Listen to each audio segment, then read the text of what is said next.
Hello everybody, and welcome back to the Two-Foot Attack Podcast, episode 17. I'm your host, Ari Stamatakos, and yes, there is the elephant in the room, which we'll address. New backdrop, new background behind the slightly asymmetrical TV, which I know will annoy a lot of people. But yes, there's been a COVID situation happening in my family.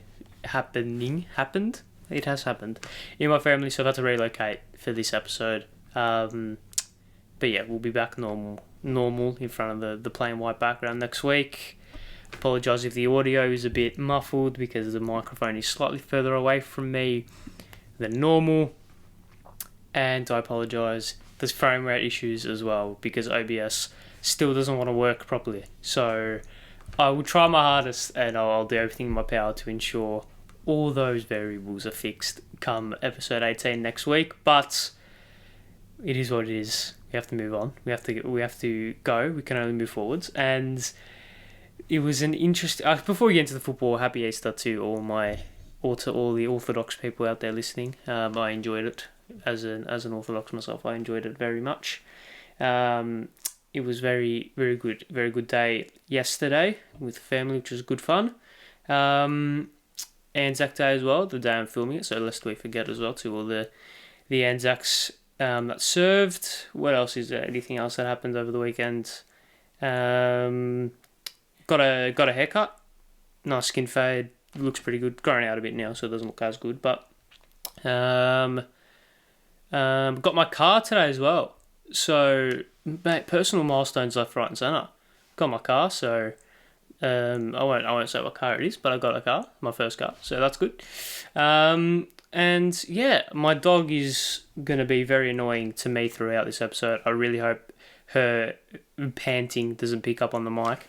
And if there is a random cut in between, it's probably because she starts barking at nothing. So there's a lot happening in my world and in the podcast, in the world of this podcast. So that's that. Let's move on and let's get into the football because there was a lot to talk about, and there's a lot happened and there's a lot to talk about. Now, there's a couple of things I want to speak about, and this is going to be mainly this is going to be a managerial episode today because there's two sides specifically I want to speak about in pretty good detail. About how they've transformed their season, and one of them you can tell in the title is Arsenal, and the other one is Newcastle. So we'll touch on them as well. We've got a PSG, Conte, Poch situation happening, which we'll speak on. We'll touch on Ten Hag briefly because I know he got announced midweek, but I just watched last week's episode or watched the clip that's on YouTube as well about how I dissected him and his potential tenure at United, and I think, and also the first league has been decided. Well, the first European top 5 league has been decided over the weekends. I think 2 might have as well. I think PSG might have as well. But Bayern Munich in the league, so no surprises there. And obviously we've got the Who Went Into Footed and the preview of the week as per normal. Now, let's get into it, and let's start with the club in the title. Let's start with Arsenal. And wow, I mean, I think that's probably. I was kind of a little bit shocked in midweek about their performances. Obviously, they beat my team, Chelsea, 4-2 in a game which made me very angry, and then obviously they beat United. I think Mikel Arteta has done something in the past 7 days, which has completely turned the fortunes of that club around. It was obviously mutiny and there was tumultuous circumstances, very, very uncertain. Uncertain is probably one of the better ways you could describe it about their future and about how they were going. Especially, well, considering the the previous month where they dropped 3 of 4 games, I think.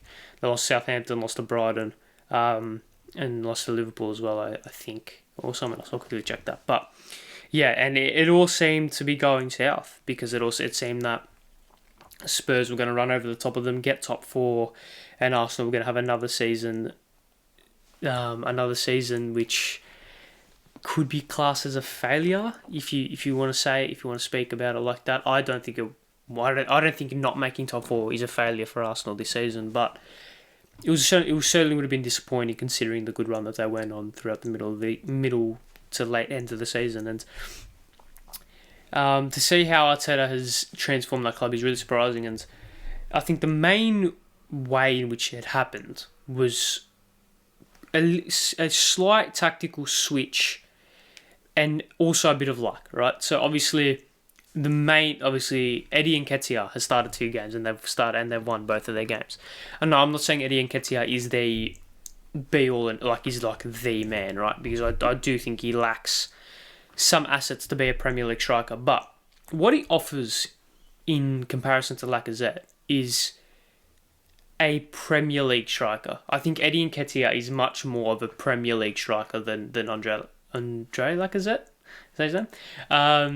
Yeah, I think he's built for the Premier League a lot more in comparison to Lacazette. And the reason I say this is because he's able to create a lot more out of nothing. And we saw that with both his goals against Chelsea, really. The first one, he was very opportunistic, pounced on a mistake, and took a very classy finish past Edouard Mendy for his first. And his second was scrambling the box, instinctive finish, the things that you need to be a Premier League striker. You look at some of the best Premier League strikers over the years. I think Ruud van Nistelrooy springs to mind as someone that was in the right position, scoring goals, just instinctive finishes based off intelligence. And Nketiah obviously is nowhere near the level of Van Nistelrooy, that goes without saying, but he has that quality of being able to find himself in the right positions and being able to just get that toe in or get that shot away. And that change has allowed the players out wide, your Sakas, your Martinellis, your Odegaards, your Smith Rowes, to have more freedom because they don't have to carry the goal-scoring load as much. Because obviously Eddie scored, I'm pretty sure he scored against United as well. So you saw that they were able to play with a lot more freedom and a lot more flamboyance and creativity because, you take any of the 4 and play them across that middle attacking third, and they're delicious to watch, really. They are now, Arsenal are now favourites to top 4. I think that's undisputed. I don't think you look at Spurs, I think they're too inconsistent. United are completely out of it, and West Ham fell to Chelsea, which didn't help their cause. So it's now Arsenal's to lose, and I don't think they'll lose it. I think they've found their stride perfectly, they've timed their run perfectly towards the end of the season, and it's theirs to lose, and I don't think they will. I think they're going to maintain this form. They're going to ride the momentum all the way to the end of the season and make top 4. And I think that is a dream result for Arteta, especially considering a couple of factors. Considering their pre-season expectations, which, while they weren't Arsenal going to finish 10th, they weren't top 4. So you look at that, you think, all right, tick there. You look at the investment, and I know that they spent a lot of money, but if you look at Tomiyasu, Ben White, Thomas Partey, Partey was not this season, but Tomiyasu, Ben White, Nuno Tavares, Aaron Ramsdale, they had invested heavily on that defence, and then obviously they made Odegaard a permanent signing as well. So this investment has been a little bit of a gamble because they're obviously very young players, and they've really invested in that young core, especially in defence. So to see it pay off already is a big tick, massive tick in my book for Arsenal, and also the third factor is their first 3 games of the season. They lost to Brentford, which was the perfect storm. Brentford, everything went right for Brentford in that game to see them win, if that makes sense. Then obviously they verse the champions away from home. Never going to be easy. And then they verse Chelsea with a fit and firing. Actually, no, I think they verse Chelsea second. They verse Chelsea with... They verse Brentford. They verse Chelsea with a fit and firing Romelu Lukaku. Probably the only time we could say that this season. And then they verse the champions, which is never going to be easy, regardless of the circumstance. And then after those 3 games, they had no points, conceded 9 goals, and hadn't scored. So it was looking dicey, looking very dicey at that stage. But they held firm. They didn't waver from their game plan. I think you have to show Arteta massive respect for that, because they didn't move away from what they knew. They just kept going. They kept plugging away, and they just maintained a game plan which wasn't working, but the pieces were there for it to work. And now we're seeing just how good the game plan and Arsenal can be with everything going right. So yeah, Arsenal have taken top four and have put it well within their grasp. And yeah, very surprising, because like I said, losing to Southampton, Brighton, Liverpool, Palace, and having one win in between them, not good. But they've beaten Chelsea, beaten United in pretty convincing fashion. I mean, the Chelsea game wasn't overly convincing because it was pretty even. And the United game, if things had fallen in certain ways, Bruno scored. If I think Delay hit the post twice, I believe. A lot of things could have changed, but they didn't, and we can only ponder on what we thought could have happened, but it didn't happen. So yeah, Arsenal have top four in their sights. The finish line is within strike, really, and I just don't see them bottling it from here. But I mean, I say that I'm going to come back in 2 weeks' time. They're going to have lost 3 games, and they would have been like Spurs would have overtook them. So again, it's one of those things where we can only ponder. We can only have expectations for Arsenal, which, I mean, Arsenal and expectations haven't gone together for a long time. But it's Arsenal to lose. They surely won't drop it now. Massive props to Arteta, who has transformed this club into something very, very, very special. And or transform this team, especially in recent times, into something very special. And kudos to them. Looking ahead to next season, I know that's harsh to say, because we haven't finished this season. But I just want to tell all Arsenal fans this.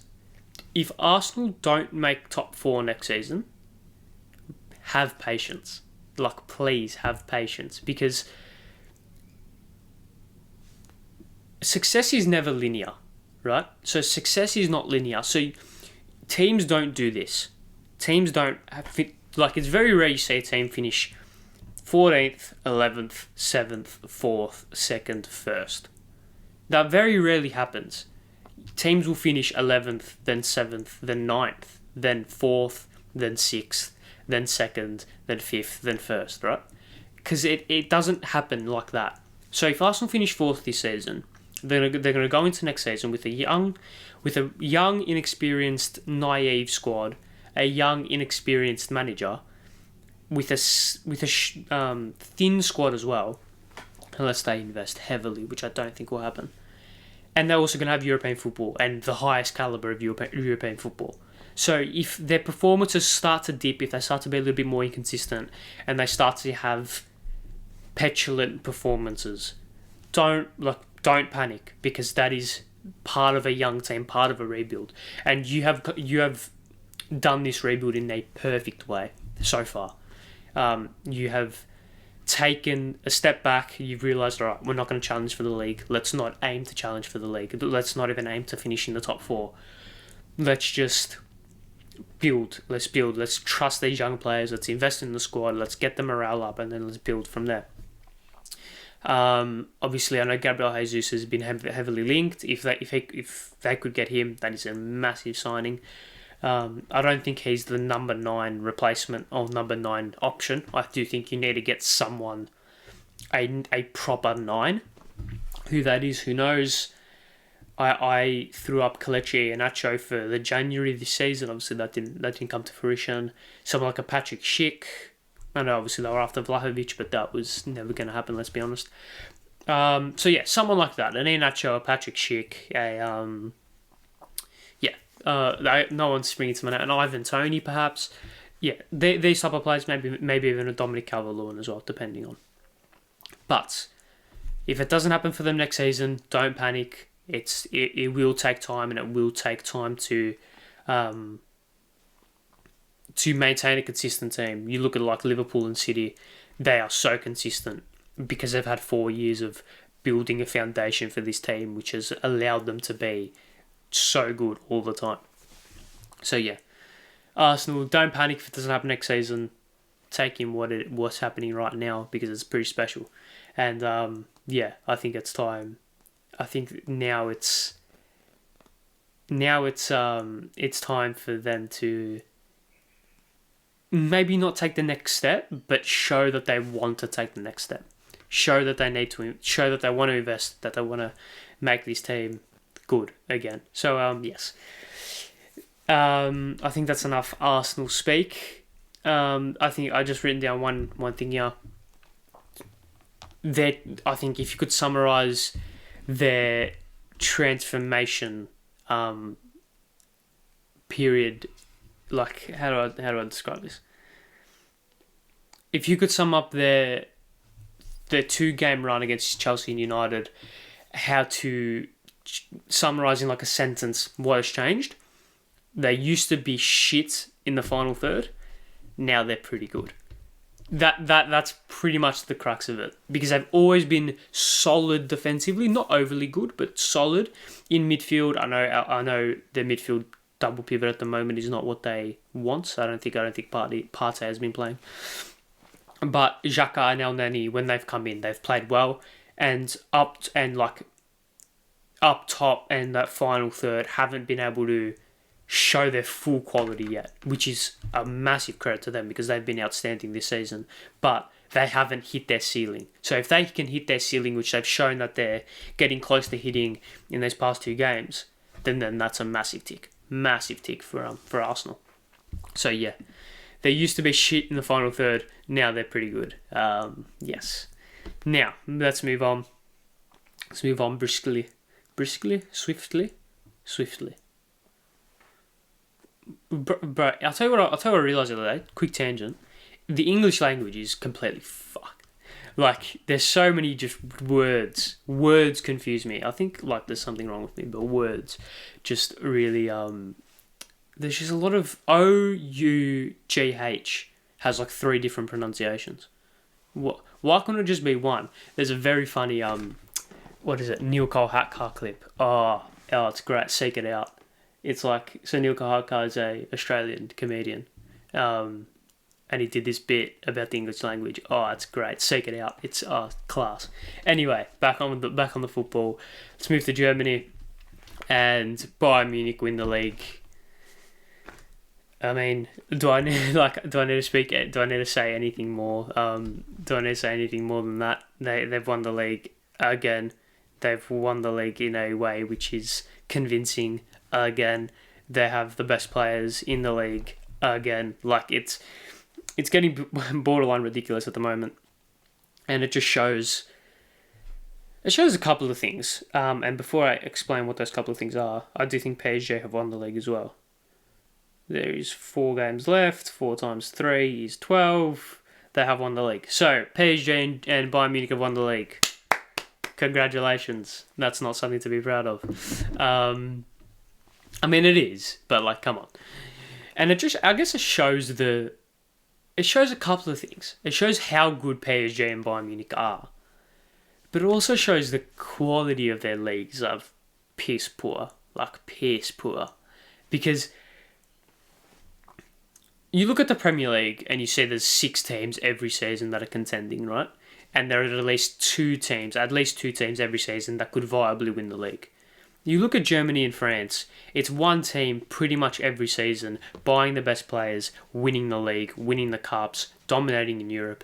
And it just creates for a very boring league to watch. I know the quality of football does come under scrutiny, especially considering the players who have come from the Bundesliga haven't hit the heights of what some of them expect, of what they have been expected to. You look at Christian Pulisic, for example, Timo Werner, for example. Who else? Jadon Sancho hasn't exactly hit the ground running. And then you look at France. You look at like Nicolas Pepe for Arsenal. You look at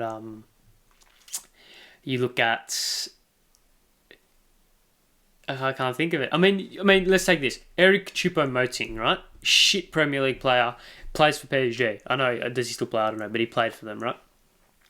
So it's things like that, which are bizarre, which in terms of like the quality of football shows that the gap, not only in the quality of the league, not only in the quality of the average Premier League team compared to the average league or Bundesliga team, but it shows the difference in competitiveness. Like PSG, Bayern Munich every single season, right? Pretty much. And then it's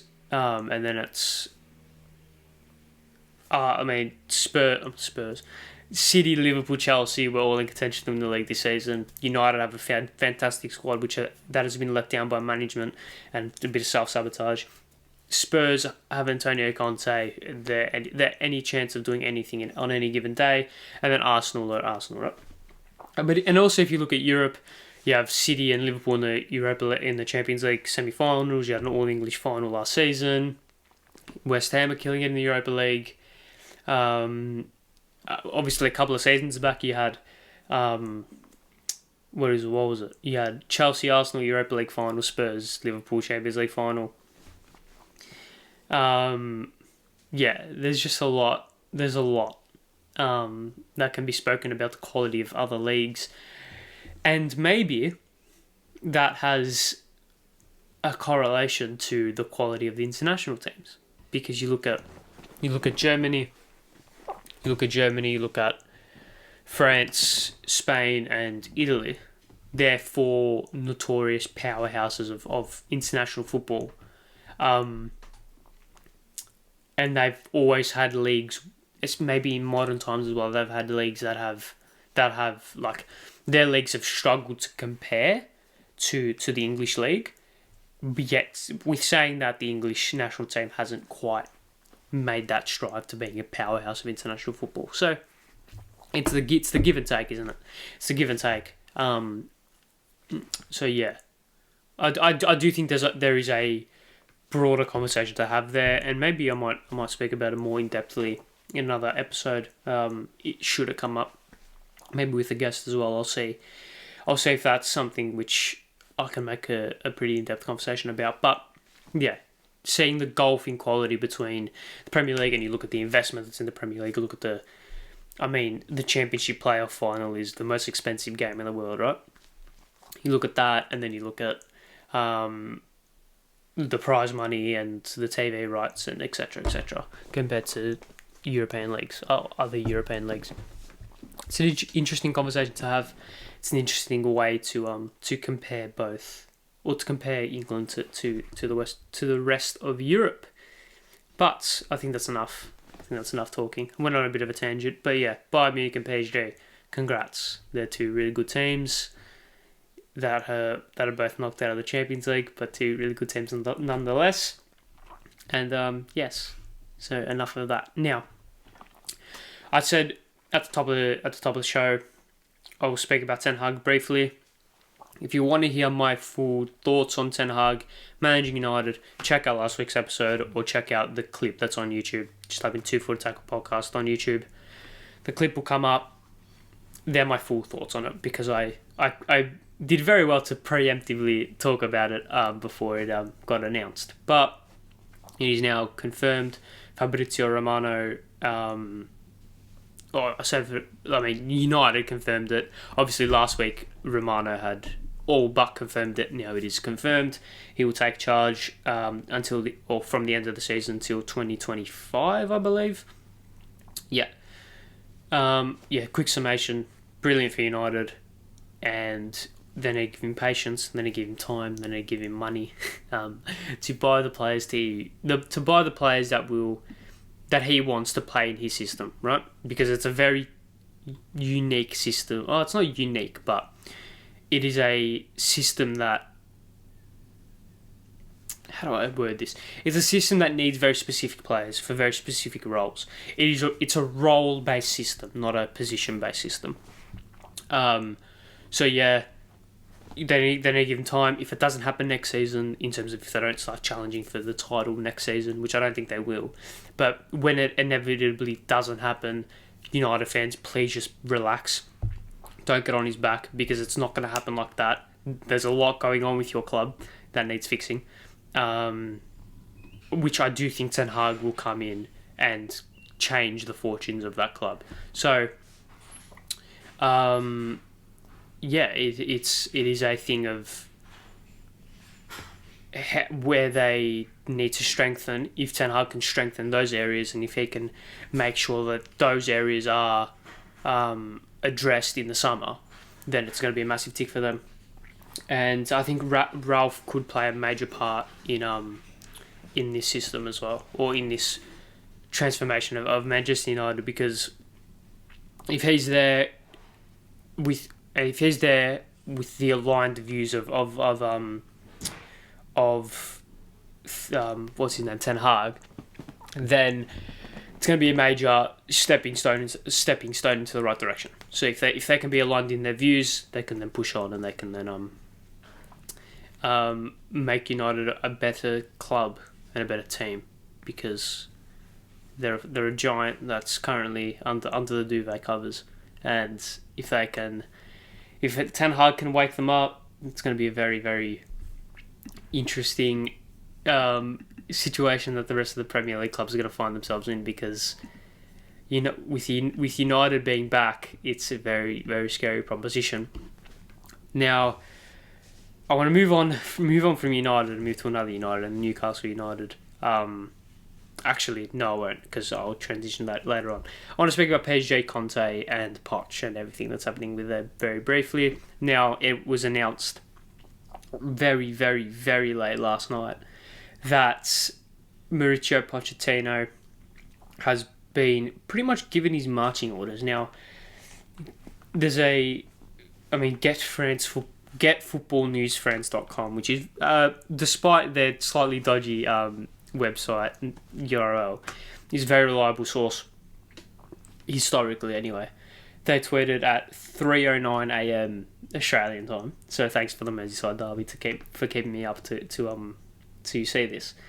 Breaking: Mauricio Pochettino will imminently be removed as PSG coach, according to Le Parisien. I'm assuming that's a publication. The board wants him gone, he wants out, more follows. And he quickly followed up with a tweet 9 minutes later saying Antonio Conte has offered himself to PSG on an initial 2-year engagement. I assume that means deal, according to Le Parisien. More follows. Now, a couple of very, very interesting and funny talking points. Poch, I'm not surprised by that, in terms of, I'm not surprised that he's leaving. I am surprised a little bit by the timing and by the way it's happening, that he's just leaving because the board want him gone and he wants to leave. So I'm surprised in that aspect, but I'm not surprised in I am surprised by Antonio Conte. Now, I said this at the start of the season. I said not the start of the season when Spurs got him. If Antonio Conte is not happy, he would leave. He would jump ship like that. He does not care about your story, about your fairy tale. He doesn't care. He's a mercenary. He will leave at the first sight. Like, he will leave first chance he can. And if this is true that he's offered himself to PSG on a 2-year deal, I mean, poor Spurs. I mean, that's just fucked. Because there's a lot about him that Spurs need. Like, Spurs need Antonio Conte, need him. So for him to just say, oh, PSG calling, let me go, is, I mean, Jesus Christ. But I do think he needs to tread carefully there, because PSG are notoriously let's call them difficult side to manage, based on the egos and the board and everything and the fans and the investment and the expectation that comes with that investment. So, I mean, Does Conte lead PSG to European Cup? No. I mean, I rate Antonio Conte as highly as everyone else. But, come on, like, his record in Europe is it good? Like, I'm not sure. He definitely didn't take Chelsea to a dizzying European places when he was coaching us in his second season. I mean, Inter Milan haven't been exceptional, nor Juventus when he was there.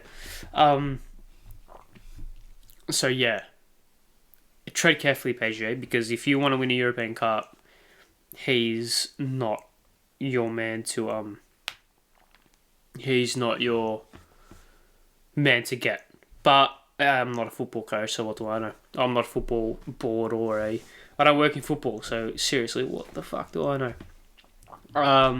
Yeah, I just find that very funny. Now, let's speak on the last talking point, which I'll speak on pretty in-depthly. It is Newcastle, and I want to speak about how Eddie Howe has transformed this Newcastle team. And I'm going to do this by using some average positions, which I'll bring up later on. Now, Eddie Howe has completely transformed this side, which under Steve Bruce was shot of any tactics, of any motivation, of anything, right? And you can scream, 90 million investment, right? But they brought in Dan Burn, who's good without being great. Matt Targett, I'm pretty sure, who is, again, good without being great. And Chris Wood, who couldn't hit a barn door to save his life. And Bruno Guimaraes, who I was screaming from the hilltops about Man United signing him. So don't say that Newcastle have thrown money at him when literally every other club could have gotten him and he would have played very well for them. Anyway, but to show this, I want to bring up some average positions. Now, if I just move slightly over to this side and bring this up. This, credit to Sofa scores as well for this, but this is Newcastle against Leeds under Steve Bruce. Now, you look at that and you think, well, that's defensive, right? But not only that, there is just no synergy in this system. In this system, right? Wrong way. In this system, right? So you have that back five, which is lopsided, right? And then you have the midfield four, which is pretty much sitting as a back nine. And then you have Joel Linson on the left-hand side, who is trying to provide something, I assume, maybe a little bit of an outball, maybe playing as like a wide target man.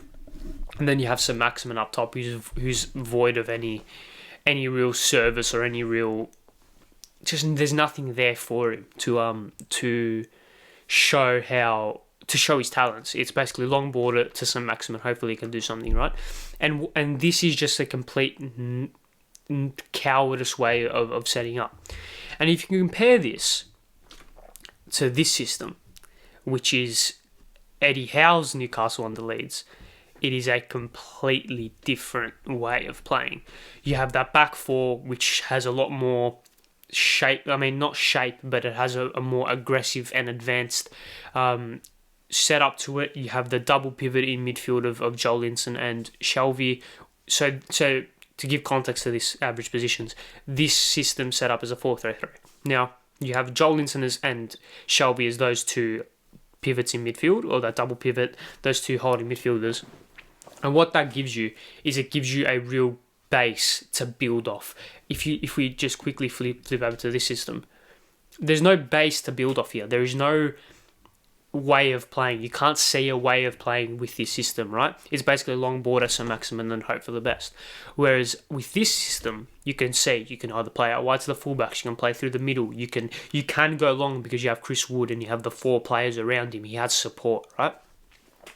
So you have Shelvey and Jolinson in midfield, and you have Willock pushing on with Wood dropping deep. So that's your two attacking midfielders if it's a 4-2-2. And then you have Ryan Fraser and St. Maximin up top, who have the pace, have the technical ability, have the dribbling ability to push on and really show how good they are, right? So that is just a clear, like, night and day example of how Newcastle have been changed and transformed in almost in a trice, really, because it's been a couple of months and Eddie Howe has shown that they are a completely different side. They're currently sitting 9th in the league and look unbelievable. Like, they look seriously impressive. In their game against Norwich, they won 3-0, and I want to bring up those average positions right now as well, because this is the average positions for that game, and you can tell it is near on identical to the one against Leeds in terms of the structure. You have the 4 at the back, which is very spread out, very wide, creates space. You have the 2 in midfield. You have the 2 just in behind of the 2 up front. Now, the slight difference here, which is a positive because it shows that Eddie Howe is adaptable, is that there's no Chris Wood in this game. So they have Jacob Murphy and Joelinton playing as the 2 strikers, with St. Maximin and Willock playing as these attacking midfielders. And then in behind, and then dropping a little bit deeper, you have Guimaraes and Sean Longstaff. So this structural change that Newcastle have gone through, and this structural transformation that they've gone through, has shown a couple of things. It shows how completely inept Steve Bruce was, and it shows just how good Eddie Howe can be, and it shows just how good he can be with the right investment, with the right backing, with the fans behind him, with a playing squad that will invest in his tactics and his philosophies. He can be very, very, very good for Newcastle United, and there's just something about them which shows promise. Like, I know they're going to have a lot of investment in the summer. I know that they're going to be backed pretty heavily, but you can't take any credit away from Eddie Howe and what he's done in such a short time span. Because investment or not, to completely transform a team who got 1 point from 14 games, and to transform them into being a side which is in the top 10, it shows just how good they are, or just how good they can be, and just how good Eddie Howe can be. And the difference between an Eddie Howe Newcastle and a Steve Bruce Newcastle is that an Eddie Howe Newcastle is advanced, it's aggressive, it knows how to play football, whereas a Steve Bruce Newcastle, it was cowardice, it was long ball, it was resigning to defeat before the game even started. And Newcastle fans deserved better than that, and they now have much better than Steve Bruce. And Eddie Howe can take Newcastle to wherever he wants to take them, because he showed very early on that he is very capable of being a very good manager with the right circumstances. So I have no doubt that they'll give him the investment that he needs. I have no doubt that he'll get everything that he wants because that he's shown that he's capable. So the board would be ludicrous not to give him all the backing that he wants. With that saying, I do think at this stage he's the guy before the guy. I do think he's the Mark Hughes to the Roberto Mancini. I do think he's the Claudio Ranieri to the Jose Mourinho. I do think he's that guy to steady the ship, build foundations, get a good playing squad together, get the morale up, and then he's going to hand over to the more tactically experienced guy, to the better manager, and then he can take them on. But only time will tell, and credit to Newcastle and credit to Eddie Howe for transforming their fortunes. Now, let's move on to the only segment on this podcast. It is Who Went Into Footed. Now, for those who don't know, this is the only segment and it's basically where I go through the week's football and come to a conclusion about a person, a player, a club, a manager, staff member, organisation, whoever it may be.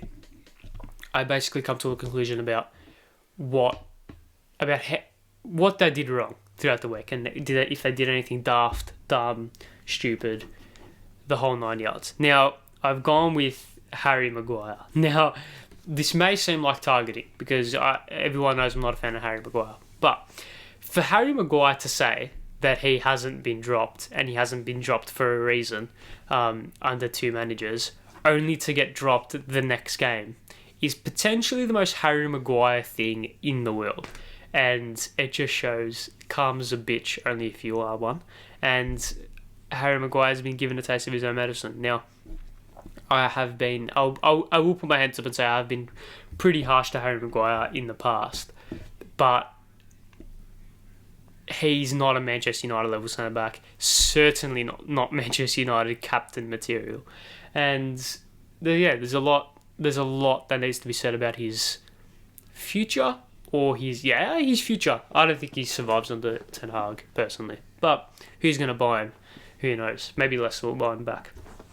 But I think that's enough of Maguire talk, please, because I don't want to talk about him anymore. I think it's time now to move on to the preview of the week. Let's just flick through a couple of games. There is Champions League, City versus Real Madrid. Let's give some predictions for that. I think it'll be Man City 2-1 Real Madrid. City will win 2-1 at home. Liverpool versus Villarreal. We saw Everton have set a little bit of a blueprint of how to nullify Liverpool to an extent. I think Villarreal are a better team than Everton by far, although that saying, I think Liverpool will win 3-1. No, 2-1. 2-1. They won't score 3 against Villarreal. 2-1. And then it's obviously United-Chelsea. It's going to be the most Chelsea thing in the world to let United win, although surely Chelsea have got to win that game. Europa League semi-finals, Leipzig versus Rangers and West Ham versus Frankfurt. I really want Rangers and West Ham to be in the Europa League final, but I do want Adrian Hrstić to make a Europa League final, so it's going to be very tricky for me to decide a winner on that one. I will go with Frankfurt 1, West Ham 1, Frankfurt 1 at the London Stadium, and I'll go with Leipzig. Leipzig 0, Rangers 0. I'll go with that. Any big Premier League games? Not really. And then we speak again before the next round of European fixtures. That's all. I think we're done. 42 minutes and counting for this episode. So yes, thank you all very much for watching episode 17 of the 2 Foot Attack podcast. Be sure to subscribe on YouTube. Give it a like. Give the podcast a like on YouTube. Like the episodes and like the clips as well. Hit the notification bell as well so you don't miss out on any clips or any episodes. Follow on Twitter at 2 Foot Attack Podcast or at 2FTPod. But if you just type up 2 Foot Attack Podcast, it'll come up. 2 Foot Attack Podcast on TikTok and Instagram, and obviously Google Podcasts, Apple Podcasts, Spotify, the whole 9 yards in that realm. There's a link tree in Instagram bio and Twitter bio for your 2 Foot Tackle podcast needs. And yeah, so that's all from me. Speak to yous. Wow, that is shocking. Speak to you guys next week. Thank you all very much for watching. Stay well, stay safe, and goodbye.